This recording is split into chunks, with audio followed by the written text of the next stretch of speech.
जनता जवाब देने जा रही है, जनता इनका खदेड़ा करने जा रही है। जिसने धर्म पढ़ा होगा वो कभी जो है कभी कट्टरता की तरफ नहीं जाता। फिर जो गायत्री मंत्र में जो सनातन धर्म सिखाता है हमें, जो सनातन धर्म ओम भूर्भुवः स्वाहा से लेके कि बांगरमऊ के प्रत्याशी के रूप में एक हमारी जो अपना संकल्प है वो एक है, किसी को भी कोई परेशानी ना हो, जो हमारी योजनाएं आती हैं धरातल तक पहुँचे। और मेरे संकल्प पत्र की बंधा जो है वहाँ पर सबसे बड़ी समस्या कटान, बहुत सारे गांव लगातार कटते हुए चले आ रहे हैं। हम लोग चाहेंगे कि यहाँ इस बांगरमऊ को और ज़्यादा डेवलपमेंट के हम लिहाज से और आगे प्रगति की तरफ ले जाने के लिए हमारी कोशिश होगी कि इसको हम जिला घोषित कराने का काम करेंगे। तो यहाँ पर फैक्ट्रियाँ लगेंगी और एक नहीं लगेंगी, हज़ारों की तादाद में जब फैक्ट्रियाँ लगेंगी तो ये हमारे वो भाई लोग जिनको बाहर जाना पड़ता है रोज, बांगरमऊ जो है एक ऐसा डॉक्टर चुनने जा रहा है जो अब पहले तो शारीरिक इलाज करता था, अब इन दलालों का भी जो थाने और कोतवाली में बैठते हैं उनका भी इलाज अब यही डॉक्टर करने जा रहा है।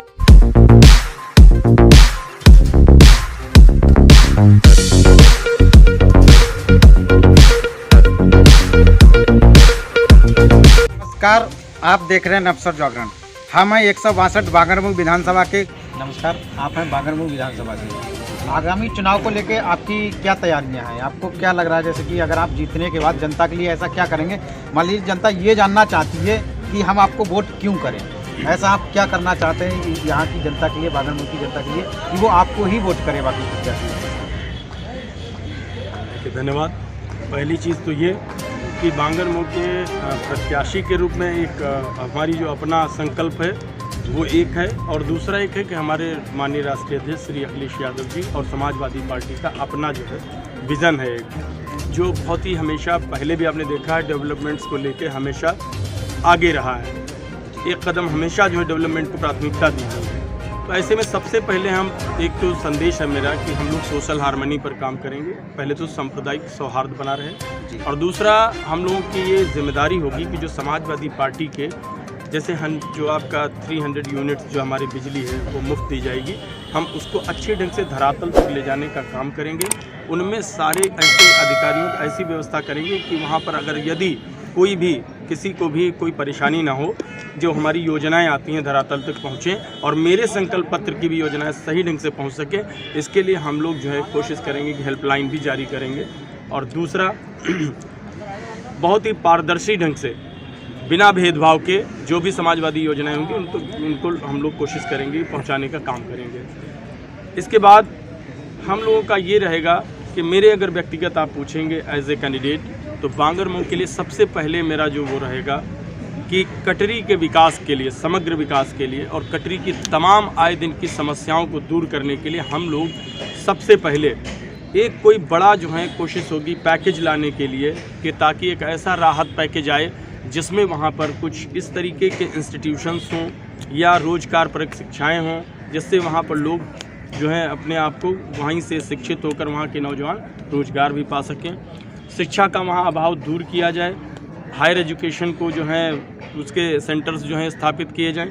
और तीसरा ये रहेगा कि हम लोग एक बंधा जो है वहाँ पर सबसे बड़ी समस्या कटान, बहुत सारे गाँव लगातार कटते हुए चले आ रहे हैं और ये बड़ी समस्या है। और मैं कल गया था एक जगह पर फरीदपुर कटर, तो वहाँ पर ये तक हुआ कि वो लोग बहिष्कार करने जा रहे हैं कि भारतीय जनता पार्टी के इस पूरे कार्यकाल में वो लोग कहते रहे, जो ये गंगा एक्सप्रेसवे आया था, गंगा जी के किनारे किनारे गंगा के नाम से बनाया गया था, माँ गंगा के जो पावन पतित माँ गंगा हैं उनके लिए बनाया गया था, लेकिन इन लोगों ने उसका रूट डाइवर्जन करके बहुत ही गलत किया है। और इसका जो मैं अलाइनमेंट है, मैं उसके पूरी जनता जो है उसके ख़िलाफ़ है, विद्रोह है पूरी तरीके से। यदि उसका अलाइनमेंट ऐसे बनाया गया होता कि अगर वो गंगा जी के किनारे किनारे बनता तो बाढ़ का भी जो ये प्रभाव है वो रोका जा सकता था और तमाम खेतियाँ और मकान जो कटान हो रहे थे वो रोके जा सकते। तो मेरी प्रथम प्रयास रहेगा कि माननीय राष्ट्रीय अध्यक्ष जी से, जो कि हमारे पूर्व एवं भावी मुख्यमंत्री हैं, उनसे कह के उनके लिए कोई ना कोई ऐसी व्यवस्था करने की काम करेंगे। दूसरा,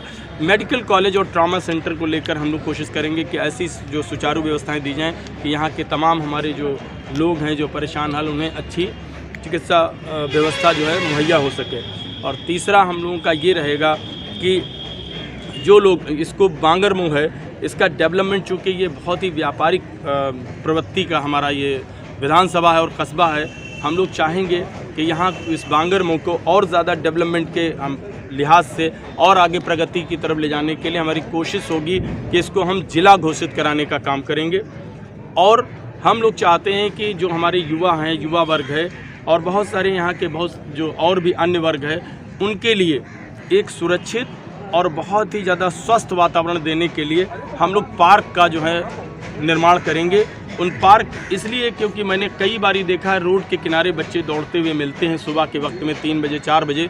कई बारी जो है ट्रैफिक से दुर्घटना होने का बहुत ज़्यादा वो रहता है और हुई भी हैं। तो मैं चाहता हूं कि उनको एक सुरक्षित वातावरण भी मिल जाएगा। जो प्रतिस्पर्धात्मक परीक्षाएं दे रहे हैं उनके लिए भी दौड़ करने के लिए उनको एक ग्राउंड मिल जाएगा और बहुत सारे परिवार जो दिन भर की थकान के बाद बैठना चाहते हैं वो पार्क में अपना एंजॉय कर सकेंगे, ये रहेगा। इसको मैं शिक्षा में भी मैं चाहूँगा कि जो बहुत सारे तमाम यहाँ जो पढ़ाई करना चाहते हैं, चाहे वो प्रतिस्पर्धा का मामला हो या अन्य एग्ज़ाम्स भी हैं, जो गरीब गांव किताब नहीं ख़रीद पा रहे हैं और बच्चे कस्बों के पढ़ना चाह रहे हैं, तो मैं कोशिश करूँगा कि जो यहाँ के दूरांचल जो अंदर के भी बच्चे यहाँ आते हैं बांगरमऊ पढ़ने, मैं उनको एक लाइब्रेरी देने का काम करूँगा ताकि ये लोग जो हैं यहाँ पर आएँ और शिक्षा जो है किताबें जो नहीं जो बहुत ज़्यादा जो महंगी हैं नहीं ख़रीद पा रहे हैं, हमारी कोशिश होगी कि वो उनको मुहैया करा सकें। ऐसी लाइब्रेरी भी देने का हम लोग काम करेंगे। इसके अलावा जो अराजक तत्व हैं उन पर पूरी तरीके से हम लोगों को कोशिश होगी कि ऐसे बैड एलिमेंट्स को हम कभी भी जो हैं उनको दबाने का काम किया जाएगा ताकि यहाँ पर एक सुरक्षित वातावरण दिया जाए पूरे बांगरमऊ को, व्यापारियों को और यहाँ के लोगों को, यहाँ की महिलाओं को एक अच्छा माहौल देने का काम किया जाएगा। आपसी सौहार्द का वातावरण बने, इसलिए बहुत ही अच्छे सद्भावना के यहाँ पर जो है हम लोग कोशिश के वार्षिकोत्सव कराए जाएंगे जो कि फेस्टिवल के रूप में होंगे, जिन्हें लोग देखने एंजॉय भी करेंगे और एक संदेश भी उसमें छुपा होगा। ऐसे महोत्सव भी कराए जाएंगे, ये मेरी प्राथमिकता में रहेंगे। इसके अलावा हम लोग कोशिश होगी कि यहाँ पर जितने भी बांगरमऊ विधानसभा क्षेत्र के आसपास के लोग हैं, मैंने देखा है कि उन्होंने नौकरी अपने पेट का रोजगार के लिए काफ़ी दूर दूर तक जाना पड़ता है। वो लोग दिल्ली, मुंबई, लुधियाना, चंडीगढ़, केरल, बेंगलोर हर जगह पड़े हुए हैं। मेरी प्राथमिकता होगी कि जो लखनऊ आगरा एक्सप्रेसवे बना हुआ है, इसके किनारे किनारे कम से कम 4-5 किलोमीटर के अंदर बांगरमऊ की बेल्ट में जितनी हमारी है उसमें औद्योगिक विकास क्षेत्र डेवलपमेंट किया जाए। उससे क्या होगा कि जब औद्योगिक विकास क्षेत्र यहाँ पर डेवलप हो जाएगा तो यहाँ पर फैक्ट्रियाँ लगेंगी और एक नहीं लगेंगी, हज़ारों की तादाद में जब फैक्ट्रियाँ लगेंगी तो ये हमारे वो भाई लोग जिनको बाहर जाना पड़ता है रोज़गार के लिए, वो अपने घर में ही रहकर आसानी से जो है यहाँ पर अपना रोज़गार पा जाएंगे, नौकरियाँ पा जाएंगे। 50,000 लोगों को प्राइवेट नौकरी मिलने का एक या रोज़गार मिलने का एक दरवाज़ा खुल जाएगा। ये मेरा प्रयास होगा कि बांगरमऊ में एक इंडस्ट्रियल एरिया डेवलप किया जाए। आपने पूरा चुनाव की जो हमने बात की, आपने पूरा एक अपना बता दिया कि हम इस उन्नति की राह पर ले जाएंगे, लेकिन विपक्ष कह रहा है कि लगातार की मतलब कि समाजवादी हुई या मतलब आपके ऊपर तो जैसे एक धर्म की भी बात आ जाती है कि आप लोग धर्म की राजनीति करने लगते हैं, उसके बाद आपस में दंगे फसाद ये सब के लिए विपक्ष लगातार हमला बोल रहा है। जबकि आप तो अभी मैंने जितना सुना या जितना आपने तो टोटल पूरा विकास की ही बात की, आप जनता को भी विकास की ही बात बताते होंगे अगर जाते होंगे तो, लेकिन आप इसके बारे में विपक्ष को क्या जवाब देना चाहेंगे? देखिए, विपक्ष को जवाब देने लायक उनकी ना तो कभी प्रश्न रहे हैं और ना मैं उनकी अभी हैसियत समझता हूं कि मैं उन्हें बताऊं। जनता जवाब देने जा रही है, जनता इनका खदेड़ा करने जा रही है। जिसने धर्म पढ़ा होगा वो कभी जो है कभी कट्टरता की तरफ नहीं जाता, फिर वो चाहे हिंदू हो फिर चाहे वो मुस्लिम हो। कट्टरता की तरफ वही लोग जाते हैं या ऐसे लोगों को मौका जो ये कम्युनल फोर्सेस हैं, भारतीय जनता पार्टी जैसे लोग, ये उन्हीं को जो है अपना टारगेट बनाते हैं जो लोग अपने धर्म के बारे में सही से शिक्षा नहीं ग्रहण किए हैं। ये दंगाई स्वयं है, क्योंकि आपने देखा होगा कि इनका काम जो है इसके बगैर नहीं चल सकता। 4-5 शब्द हैं, ये उनको लिए बगैर इनकी कोई स्पीच नहीं पूरी हो सकती। इसलिए मैं उनकी पिच पर नहीं जाना चाहता। हमसे बात करनी तो आओ किसान की बहस करो, हमसे रोजगार की बात करो, हमसे महंगाई की बात करो, हमसे डेवलपमेंट की बात करो, लेकिन ये इस पर नहीं बात करेंगे। ये जब भी बात करेंगे तो इनका एक मूल मंत्र है, उस पर करेंगे। लेकिन जनता सब जान चुकी है, जनता सब जान चुकी है, इसीलिए इनकी कुटाई और पिटाई पूरे उत्तर प्रदेश में आप देख रहे होंगे कि नेता वोट मांगने जा रहे हैं, खदेड़ा हो रहा, कहीं कूटे जा रहे हैं। अब जनता का आक्रोश है इनके खिलाफ। दूसरी बात मैं ये कहना चाह रहा था, मेरा जो सोच है मैं इस पर नहीं जा सकता। मेरी जिम्मेदारी है कि मैं चाहता हूँ कि जो जो परिकल्पना है, जो गायत्री मंत्र में जो सनातन धर्म सिखाता है हमें, जो सनातन धर्म ओम भूर्भुवः स्वाहा से लेके और तत्सवितुर्वरेण्यम भर्गो देवस दियोमहि धियो यो न प्रचोदयात्, जो खुद हमारे सनातनी धर्म के भाइयों का है, वो हिंदू धर्म के भाइयों का है, जो उन्हें शिक्षा देता है। और कहाँ राजनीतिक दल क्या शिक्षा दे रहा है, दोनों में इतना फर्क है कि सनातन धर्म तो बड़े दिल वाला धर्म है, वो तो ये शिक्षा दे रहा है कि बस पूरे के पूरा समूचा ब्रह्मांड की मंगल कामना हो वहाँ। यस, उसके अलावा वसुधैव कुटुंबकम, पूरे विश्व को अपना परिवार मानने वाला, ऐसी सोच हमारे भारत की रही है। लेकिन ऐसे लोग जो क्षणिक फायदे के लिए हमको आपस में बांटने का काम करते हैं, इनके लोगों का छुटकारा होने जा रहा है। आप निश्चिंत रहिए, एक बहुत ही अच्छा निर्णय जनता में आया है। जनता का जो अभी आपने देखा होगा रुझान कि एक शिक्षित व्यक्ति को जो सोशल हार्मनी पर भी काम करेगा, सांप्रदायिक सौहार्द बनाने का काम करेगा, दोनों वर्गों को एक साथ गले लगाकर हम काम करेंगे और बांगरमऊ को नए उन्नति के मार्ग पर ले जाने का सब पूरा प्रयास किया जाएगा और ऐतिहासिक कार्य होंगे। और ये जीत भी ऐतिहासिक होने जा रही है, क्योंकि सारे धर्मों वर्गों ने, सब ने जो है, क्योंकि मैंने जब तक चिकित्सा के क्षेत्र में रहा तो मैंने पूरी ऑनेस्टी के साथ अपने उस फील्ड में काम किया और शारीरिक बीमारियों का मैंने इलाज किया।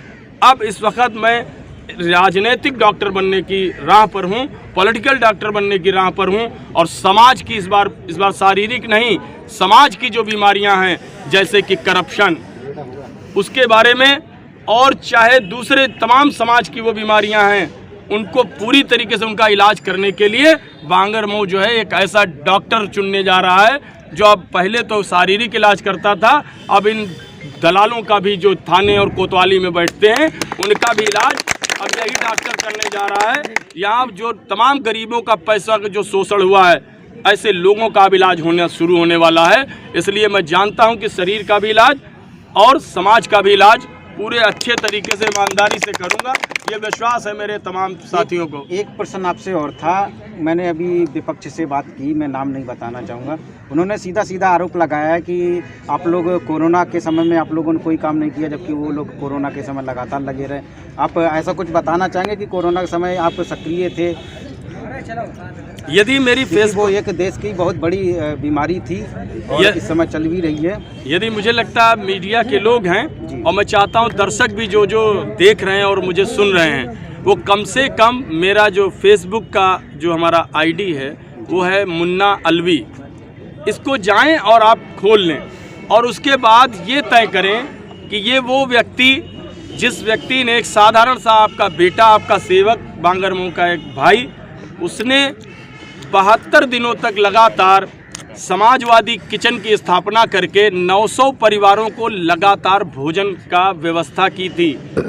वो एकमात्र व्यक्ति था। दूसरा राशन की किट्स बनाई गई थी, जिसके अंदर हम लोग 60 किट्स का, यानी 60 किट का मेरा बजट था। मैं रोज़ाना 2 बजे के बाद रोज़े भी रहता था, उस वक़्त उपवास के दिन थे गर्मियों के, उसके बावजूद मैं जाता था। उसके सारे आपको फुटेज मिलेंगे, मैंने सेवा की है, उनको बांटने का काम किया है। इसके अलावा जो पदयात्री चल रहे थे, तमाम प्रदेशों के यहाँ से आगरा एक्सप्रेसवे से निकलते थे, उनके लिए भी पूरे के पूरे हम लोगों ने स्टॉल लगाकर पूरे कई दिनों तक लगातार बड़े पैमाने पर मदद करने का काम किया था, भोजन कराने का काम किया गया था। साथ में जब कोविड पैंडेमिक में जब लोग घरों से निकलने के लिए डरते थे छूने से, उस वक्त जब तमाम चिकित्सक अपने आप को बहुत सरेंडर या पीछे कर रहे थे, उस वक्त यही था डॉक्टर मुन्ना अलवी, जिसने अपने क्लिनिक में लगभग बहुत ज़्यादा, जितनी मुझसे सेवाएं हो सकी, रातों दिन लगकर मैंने लोगों को सेवा देने का, उनकी जान बचाने का काम किया था। जब क्षेत्र में आप जाएंगे आपको पता लगेगा, इनका चेहरा जो है धुआं हो जाएगा, इनके चेहरे पीले पड़ जाएंगे, क्योंकि यही एक कारण है जिसकी वजह से जनता ने देखा है कि सुख और दुख का जो मैं साथी कहा जाता हूं, जो मेरे लिए कहा जाता है कि सुख दुख का साथी है, तो ये बात तय है कि उन्होंने मेरे बारे में आकलन किया है और मेरी पार्टी ने भी इस बात का आकलन किया है कि सुख दुख का साथी, इसलिए मुझे ये मौका दिया गया है। आप सब, मुझे मालूम है कि ऐसे बहकावों में हमारी जनता नहीं आने वाली, बांगरमऊ नहीं आने वाला। ठीक है, धन्यवाद। बहुत अच्छा मैं चाहता हूँ आगे भी जैसे अगर कोई भी देश पे ऐसी आपदा आए तो आप हमेशा देश के साथ रहें, देश के नागरिकों के साथ रहें। इन्हीं शुभकामनाओं के साथ मैं आपसे विदा लेता हूँ।